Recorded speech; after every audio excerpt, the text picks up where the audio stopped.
All right, guys, welcome back to the channel again. Mike from Axion here. And today we're going to show you how to install the PRL downpipe and front pipe on the 1.5 turbo Civic. Already got the first heat shield off. Did some PB blaster on it last night to let it soak. And just took it out for a little drive real quick to warm everything up. That's how I like to work on these, but make sure you use your gloves or you'll get burnt. And I'll do another PB blaster on it real quick. And typically I like to just lightly tighten it and then back them off so we don't break any studs. So fingers crossed, we'll see how that goes. All right, so these are the parts that are going on.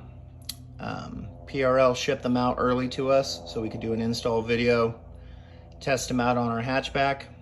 So we have the high flow PRL downpipe, which is catted, and also is their new version, which doesn't throw a check engine light and flows a lot better than the existing old catted downpipes from the 10 gen.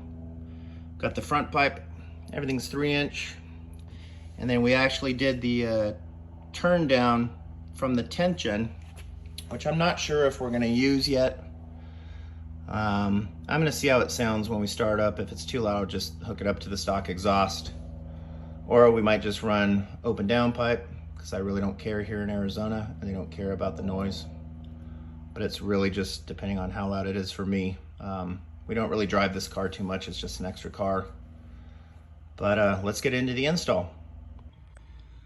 So under the car, to access the downpipe and front pipe, you're going to have to take this metal skid plate off. And it's just these little parts here. Screwdriver, just turn them. Whole thing comes down. Set it to the side, don't lose anything. So it'll be a pain. All right, so bottom tray removed.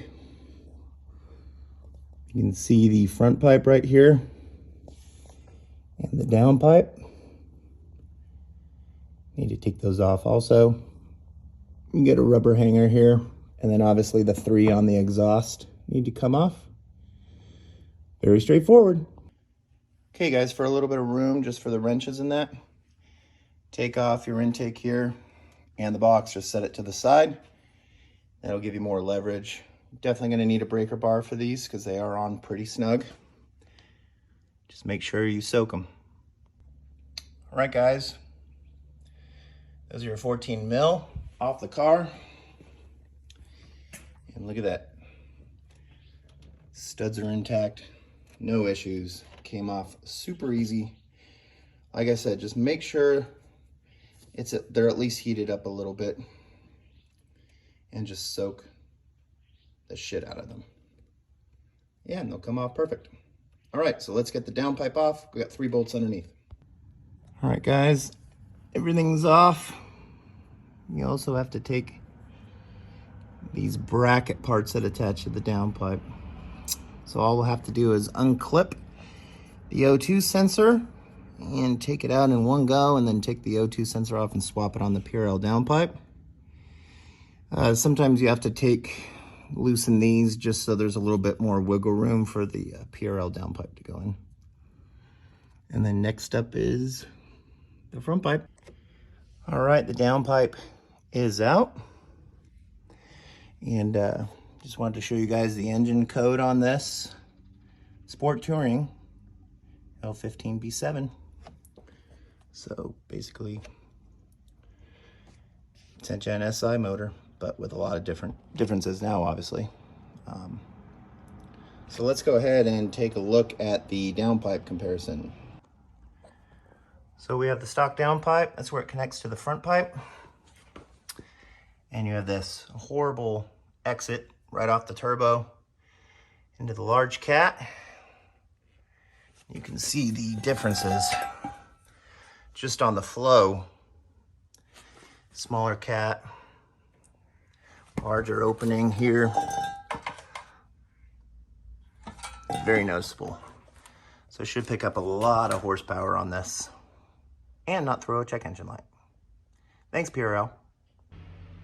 All right, guys, this needs to come out so you can get access to the rear section of the front pipe, which is 3 bolts. Makes it a lot easier. Just take it out. It's a bunch of clips. You can see them all. Take them out, and then it's ready to change out. All right, guys. Front pipe's out. You can see. Just take it off that little rubber hanger there, little WD-40. Pull it out from the front, and then you are going to put the front pipe back in, and then keep everything loose. Put the downpipe in there, and then you can button it all up. So when you guys are putting this back on, all right, we got our lower heat shield on. Do not put the upper one, obviously, because then you can't put the downpipe on the turbo. The O2 sensor is going to sit a lot lower than the stock one. So a lot of you people probably will not check the box. This also comes with the kit. It is a harness, so these two can reach each other. Okay, so make sure you don't throw away your box. Lay out all the parts, like I said, when you get them, and then you won't run into any issues. All right, guys, so that's the stock exhaust. It's pretty small. So we're gonna start it up soon and see how loud it is. About to put in the front pipe. Downpipe is already installed.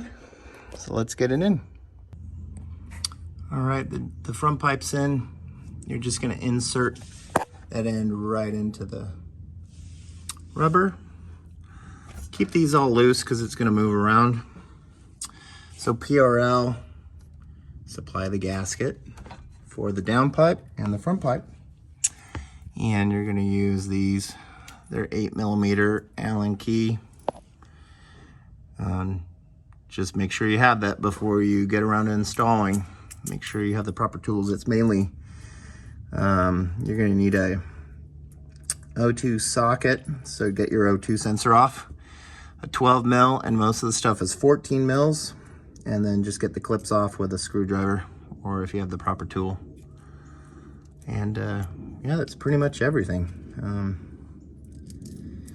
We're gonna get going and put it all back together and start it up, see how it sounds. Actually not that bad. Obviously it's cold start right now, so it's gonna be louder. I think we might see what we can do with it. Stay tuned. All right, guys, we ditched the exhaust. So you see the front pipe there? This is the 10th gen turn down to eliminate. So yeah, get ready for some rippage. All right, guys, we're gonna start up and let you hear it.